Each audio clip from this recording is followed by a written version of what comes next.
Қарға мен кірпі. Сүлеймен деген патша кірпі мен қарғаға былай деп бұйрық береді. Сен қарға, жер жүзін аралап, бір жақсы сайрайтын құс тап. Құсты бас жағыма отырғыз. Таң атқанда ол мені ғажап әнімен оятсын. Ал сен кірпі, бір жұмсақ нәрсе тауып кел. Оны жастығымның үстіне бетіме тақау қой. Құстың үнімен оянған кезімде бетім сол жұмсақ нәрсеге тисін.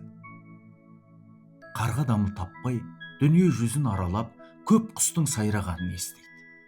Бірақ бұған бірде-бір құстың үні ұнамайды.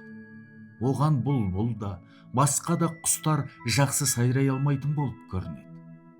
Дауысы әдемі құстап алмай, қарға сорлы қатты қайғырады. Енді маған өлім келді ғой деп, таң мезгілінде шаршап шалдығып ұясына оралады. Анасын көрген балапандары қуанып, қарқылдай бастайды. Олардың қарқылдағаны қарғаға сондай әдемі, сондай нәзік естіледі. Қарға қуанып, балапандарын Сүлейменге әкеліп, бас жағынан ұя салып, соған отырғызады.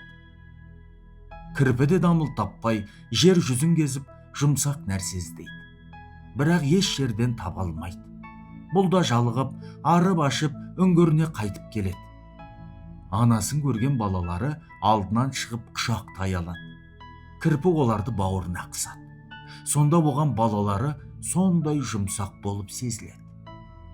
Кірпі дереу оларды Сүлейменнің жастығының үстіне жатқызады.